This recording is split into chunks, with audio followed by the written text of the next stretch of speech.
उत्तर प्रदेश के प्रयागराज में आयोजित होने वाला महाकुंभ मेला दुनिया का सबसे बड़ा धार्मिक आयोजन है। हर बार यह मेला अपनी भव्यता और विशालता से न केवल भारत बल्कि पूरी दुनिया को आकर्षित करता है। इस आयोजन में करोड़ों श्रद्धालु शामिल होते हैं। 2025 के महाकुंभ में 40 करोड़ से अधिक श्रद्धालुओं के आने की संभावना है और इसके आयोजन के लिए 6,382 करोड़ रुपए का बजट रखा गया है। इसकी विशालता और महत्व का अंदाजा इस बात से लगाया जा सकता है कि यह आयोजन इतना बड़ा और भव्य है कि इसे अंतरिक्ष से भी देखा जा सकता है। लेकिन क्या आपने कभी सोचा है कि यह महाकुंभ इतना अद्भुत और ऐतिहासिक आयोजन कैसे बना? इसके पीछे का इतिहास, पौराणिक कथाएं और धार्मिक महत्व क्या हैं? आइए इस अद्भुत आयोजन की गहराई और इसके पीछे छिपी कहानियों को जानने की यात्रा शुरू करें। महाकुंभ का आयोजन गंगा, यमुना और सरस्वती के त्रिवेणी संगम पर होता है। लेकिन त्रिवेणी संगम में सरस्वती नदी अदृश्य है। यह अदृश्य नदी धार्मिक मान्यता के साथ साथ वैज्ञानिक रहस्यों से भी जुड़ी है। महाकुंभ का उल्लेख वेदों, पुराणों और महाकाव्यों में मिलता है। दो प्रमुख पौराणिक कथाएं महाकुंभ की गहराई और महत्व को दर्शाती हैं, जो इस पर्व की गहराई और महत्व को उजागर करती हैं। महाकुंभ मेले की पहली कथा सर्पों और गरुड़ देव के बीच की है। यह कथा ऋषि कश्यप और उनकी दो पत्नियों कद्रू और विनता से जुड़ी है। कद्रू ने वरदान मांगा कि उसे 1000 विषैले और शक्तिशाली पुत्र चाहिए। ऋषि कश्यप ने तथास्तु कहा और कद्रू को 1000 अंडे प्राप्त हुए। दूसरी ओर विनता ने 2 पुत्र मांगे जो अत्यधिक शक्तिशाली हों। उन्हें 2 अंडे मिले। समय के साथ कद्रू के अंडों से सर्प उत्पन्न हुए, जबकि विनता के अंडे देर से फूटे। अधीरता में विनता ने एक अंडा समय से पहले फोड़ दिया, जिससे अधूरा प्राणी अरुण उत्पन्न हुआ। आगे चलकर वह सूर्य देव का सारथी बना। दूसरे अंडे से गरुड़ का जन्म हुआ।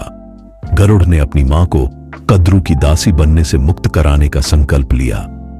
कद्रू के पुत्रों ने गरुड़ से कहा कि यदि वह वैकुंठ से अमृत कलश लाकर उन्हें दे दे तो वे विनता को मुक्त कर देंगे। गरुड़ ने अपनी अद्वितीय शक्ति से अमृत कलश प्राप्त किया और विष्णु जी की माया से अमृत कलश सुरक्षित रहा।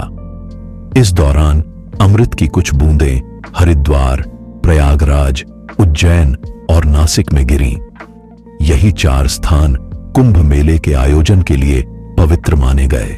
लेकिन आगे बढ़ने से पहले इस वीडियो को एक लाइक करके चैनल को सब्सक्राइब जरूर कर लीजिए, क्योंकि यह आपके लिए 1 सेकंड का काम है, लेकिन इससे हमारी काफी बड़ी मदद होती है। कुंभ से जुड़ी सबसे लोकप्रिय कथा है समुद्र मंथन की कथा। पुराणों के अनुसार एक बार ऋषि दुर्वासा ने एक दिव्य माला इंद्र को दी, लेकिन इंद्र उस समय अपने अहंकार में डूबा हुआ था और उसने उस माला को अपने हाथी ऐरावत के मस्तक पर रख दिया। ऐरावत ने उस माला को नीचे गिराकर अपने पैरों से कुचल दिया। ऋषि दुर्वासा ने इसे अपना अपमान समझा और इंद्र को वैभव नष्ट हो जाने का श्राप दिया। इससे सारे देवता कमजोर हो गए और असुरों से हार गए। अपने वैभव और शक्तियों को पुनः प्राप्त करने के लिए ब्रह्मा जी ने देवताओं को सुझाव दिया कि वे असुरों के साथ मिलकर समुद्र मंथन करें। इस मंथन से अमृत निकलेगा, जिसे ग्रहण कर वे अमर हो जाएंगे। जब यह बात असुरों के राजा बलि को बताई गई तो वह भी तैयार हो गए। समुद्र मंथन देवताओं और असुरों के बीच हुआ एक महान प्रयास था। इसमें अमृत प्राप्ति के लिए वासुकी नाग और मंदराचल पर्वत की सहायता से समुद्र को मथा गया। मंथन से 14 रत्न निकले, जिनमें से एक अमृत कलश था। अमृत के लिए देवताओं और असुरों के बीच 12 वर्षों तक संघर्ष हुआ। इस दौरान अमृत की बूंदें 4 स्थानों पर गिरीं, जो आज के हरिद्वार, प्रयागराज, उज्जैन और नासिक हैं। इन स्थानों पर कुंभ मेले का आयोजन होता है। लेकिन कहानी का सबसे महत्वपूर्ण हिस्सा अभी बाकी है, जिसे जानना आपके लिए जरूरी है। श्रीमद् भागवत पुराण के अनुसार सागर से निकले 14 रत्नों में सबसे पहले हलाहल विष निकला। इस विष में इतना तेज था कि सभी देवता एवं असुर इससे जलने लगे। तब भगवान शिव ने समस्त सृष्टि के लिए उस विष का पान किया। विष की तीव्रता के कारण उनका कंठ नीला पड़ गया। विष की ज्वाला को कम करने के लिए देवताओं एवं असुरों ने उन पे जल चढ़ाया। इसी कारण से सावन महीने में शिवजी पर जल चढ़ाया जाता है। इसके बाद कामधेनु, कल्पवृक्ष, कौस्तुभम, उच्च शवा, अश्व, ऐरावत गज, रंभा, अप्सरा, सुरा, लक्ष्मी, चंद्रमा, शार्गम धनुष, भगवान धन्वंतरी, 5 जन्य शंख और अमृत निकला, जिसे विश्व मोहिनी बने। भगवान विष्णु ने देवताओं को पिला दिया। इसकी कुछ बूंदें हरिद्वार की गंगा नदी, प्रयागराज के त्रिवेणी संगम गंगा, यमुना और सरस्वती, उज्जैन की क्षिप्रा नदी और नासिक की गोदावरी नदी में गिरी। जहां अमृत की बूंदें गिरी, वहां कुंभ मेले का आयोजन शुरू हुआ। महर्षि वेदव्यास ने इसे तीर्थराज प्रयाग का नाम दिया, जो गंगा, यमुना और अदृश्य सरस्वती के संगम का पवित्र स्थल है। पुराणों के अनुसार प्राचीन काल में सरस्वती नदी स्वर्ण भूमि में बहा करती थी। उस समय इस भूमि का नाम स्वर्ण राष्ट्र हो गया और धीरे धीरे यह सौराष्ट्र कहलाने लगी। उस समय सौराष्ट्र का क्षेत्र प्राचीन मारवाड़ तक फैला हुआ था। यहां नित्य सरस्वती की पूजा और अर्चना होती थी। लेकिन समय के साथ इस प्रदेश के लोग बुरी आदतों के संपर्क में आ गए और उनके आचार विचार को अपनाने लगे। इससे दुखी होकर सरस्वती ने मारवाड़ एवं सौराष्ट्र छोड़कर प्रयाग में आकर वास जाने का निर्णय किया। सरस्वती के यहां से चले जाने के बाद यह समृद्ध भूमि धीरे धीरे मरुस्थल में बदल गई और यही मरुस्थल आज राजस्थान के नाम से जाना जाता है। अभी कुछ समय पहले जैसलमेर में खुदाई के दौरान एक जल सैलाब बाहर निकला था और इस घटना की चर्चाएं तेज हो गई। लोग मानने लगे कि यही सरस्वती नदी पानी है। आपको क्या लगता है, यह सरस्वती नदी का पानी हो सकता है? हमें कमेंट में जरूर बताएं। वैदिक काल में एक और नदी का वर्णन मिलता है जिसे दृशद्वती कहा जाता था और हरियाणा से होकर बहती थी। समय के साथ जब भीषण भूकंप आए और हरियाणा तथा राजस्थान की धरती के नीचे से पहाड़ ऊपर उठे तो नदियों का बहाव बदल गया। दृशद्वती नदी ने अपनी दिशा बदल ली और आज इसे यमुना नदी के नाम से जाना जाता है। यह सरस्वती नदी के साथ मिलकर बहने लगी और इसी कारण प्रयागराज में 3 नदियों के संगम को त्रिवेणी संगम कहा जाता है। प्राचीन ग्रंथों में कुंभ का अर्थ केवल एक साधारण कलश है, लेकिन यही साधारण शब्द कैसे बन गया दुनिया का सबसे बड़ा धर्म और संस्कृति का अमर प्रतीक? दरअसल कुंभ मेले का उल्लेख महाकाव्य, पुराण, ग्रंथों, स्मृतियों या धर्मशास्त्रों में नहीं मिलता है। ऐतिहासिक किताबों में इसे प्रयाग स्नान के नाम से जाना जाता है। कुंभ मेले में शाही स्नान का विशेष महत्व है, पवित्र नदियों में स्नान करना, और इसका सबसे पहला उल्लेख ऋग्वेद में नाहन पर्व नाम से मिलता है। कई सांस्कृतिक विद्वानों का मानना है कि 9वीं सदी में आदि गुरु शंकराचार्य ने हिंदू संस्कृति को सुदृढ़ करने और लोक कल्याण की दृष्टि से कुंभ मेले की परंपरा को प्रारंभ किया। यह मेला भारतीय संस्कृति और धार्मिक आस्था का अद्भुत संगम है। कुंभ महोत्सव धार्मिक और आध्यात्मिक दृष्टि से इतना महत्वपूर्ण है कि दुनिया के सबसे बड़े धार्मिक आयोजनों में से एक है। इसकी भव्यता और विशालता इसे अंतरिक्ष से भी देखा जा सकता है। साल 2019 में भारतीय अंतरिक्ष अनुसंधान संगठन यानी इसरो ने अपने उपग्रह के जरिए कुंभ मेले की तस्वीरें खींची थीं। इन अद्भुत तस्वीरों में त्रिवेणी संगम की पवित्रता एवं सुंदरता साफ साफ दिखाई दे रही थी। यह नजारा न केवल आस्था का प्रतीक है, बल्कि यह भारत की संस्कृति और धार्मिक एकता की एक झलक भी दिखाता है। महाकुंभ में स्नान का क्रम बहुत पवित्र और अनुशासित होता है। महाकुंभ के शाही स्नान में सबसे पहला अधिकार नागा साधुओं का होता है। ये साधु अपने रहस्यमय और कठिन जीवन शैली के लिए जाने जाते हैं। वे भस्म से अलंकृत, नग्न शरीर और त्रिशूल एवं तलवार जैसे शस्त्रों से सुसज्जित होते हैं।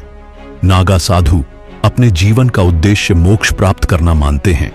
नागा साधुओं का इतिहास मुगलों के आक्रमण के समय धर्म और संस्कृति की रक्षा के लिए किए गए उनके बलिदानों से जुड़ा है। 18वीं शताब्दी में अहमद शाह अब्दाली के आक्रमण के दौरान नागा साधुओं ने मथुरा और वृंदावन की रक्षा में महत्वपूर्ण भूमिका निभाई, जिनमें 40,000 से ज्यादा नागा योद्धाओं ने अपनी वीरता का परिचय दिया। अहमद शाह अब्दाली द्वारा मथुरा और वृंदावन पर आक्रमण के बाद जब गोकुल को लूटने की कोशिश की गई, तब नागा साधुओं ने अपनी अदम्य शक्ति और साहस दिखाते हुए अब्दाली की सेना से युद्ध किया और गोकुल की रक्षा की। इस सहयोग को सम्मान देने के लिए धर्म और राष्ट्र की रक्षा की जिम्मेदारी नागा साधुओं को सौंपी गई। नागा साधुओं को राजसी सम्मान देने के लिए शाही स्नान की परंपरा शुरू की गई। तब से कुंभ के पवित्र स्नान का पहला अधिकार हमेशा नागा साधुओं को दिया गया है। यह साधु केवल आध्यात्मिक ज्ञान ही नहीं बल्कि युद्ध कला में भी निपुण थे। शाही स्नान की परंपरा इन्हीं योद्धा साधुओं को सम्मान देने के लिए शुरू हुई। कुंभ मेले में नागा साधुओं का पहला स्नान धर्म और परंपरा के प्रति उनकी निष्ठा और बलिदान का प्रतीक है। अब बात करते हैं महाकुंभ के अखाड़ों के इतिहास और शंकराचार्य के योगदान की। कुछ विद्वानों का मानना है कि नागा सन्यासियों के अखाड़े आदि शंकराचार्य के पहले भी मौजूद थे। हालांकि उस समय इन्हें बेड़ा या साधुओं का जत्था कहा जाता था। अखाड़ा शब्द का चलन मुगल काल से शुरू हुआ और तभी से इसे एक संगठित समुदाय के रूप में पहचान मिली। 7वीं शताब्दी में आदि शंकराचार्य ने भारत में सनातन धर्म को एकता के सूत्र में बांधने का कार्य किया। उन्होंने 4 पीठों की स्थापना की। पूर्व में गोवर्धन पीठ, उत्तर में शारदा पीठ, पश्चिम में द्वारिका पीठ और दक्षिण में ज्योतिर्मठ। इन पीठों ने भारतीय संस्कृति और धर्म को जीवित रखने में महत्वपूर्ण भूमिका निभाई। अखाड़ों को समझने के लिए हमें आदि शंकराचार्य के योगदान को जानना होगा। शंकराचार्य का मानना था कि धर्म का मूल उद्देश्य आत्मा का परमात्मा से मिलन है। उन्होंने साधुओं के विभिन्न संघों को संगठित कर अखाड़ों की स्थापना की। यह अखाड़े धार्मिक, आध्यात्मिक और सामाजिक कार्यों में सक्रिय रहते हैं। महाकुंभ में भारत के 13 प्रमुख अखाड़े हिस्सा लेते हैं। प्रत्येक अखाड़ा एक विशिष्ट परंपरा और धार्मिक परिप्रेक्ष्य का प्रतिनिधित्व करता है। इन अखाड़ों का इतिहास आदि शंकराचार्य से जुड़ा है, जिन्होंने धर्म और संस्कृति की रक्षा के लिए अखाड़ों की स्थापना की, जिन्हें 3 मुख्य श्रेणियों में विभाजित किया गया है। शैव अखाड़े, ये भगवान शिव के उपासकों का समुदाय है। इसमें जुना, निरंजनी, महानिर्वाणी, अटल, आनंद, आवाहन और अग्नि अखाड़ा शामिल हैं। वैष्णव अखाड़े, ये भगवान विष्णु और उनके अवतारों की आराधना करते हैं। इनमें निर्वाणी, दिगंबर और निर्मोही अखाड़ा आते हैं। उदासीन अखाड़े, ये निर्गुण भक्ति और वेदांत के अध्ययन में लीन रहते हैं। इसमें उदासीन और निर्मल अखाड़ा शामिल है। अखाड़ों की भव्य पेशवाई महाकुंभ का मुख्य आकर्षण होती है।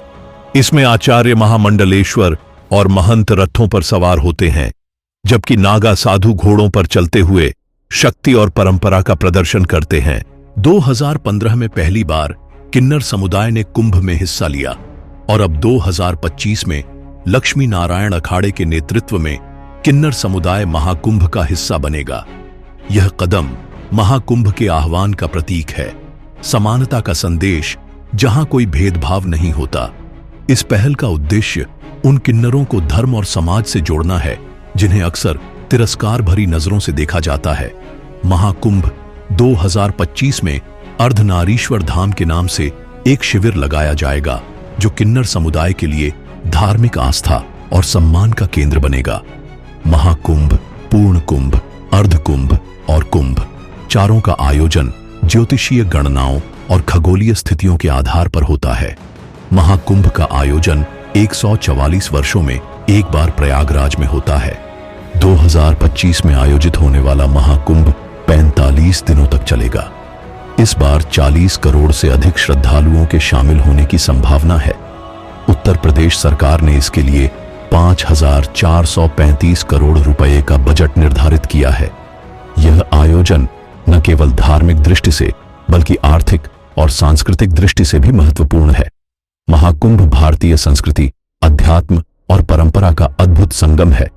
इसका हर पहलू, नागा साधुओं का रहस्यमय जीवन, अखाड़ों की परंपरा, अक्षयवट का महत्व और कल्पवास का कठिन अनुष्ठान, आस्था और आध्यात्मिकता को गहराई से उजागर करता है।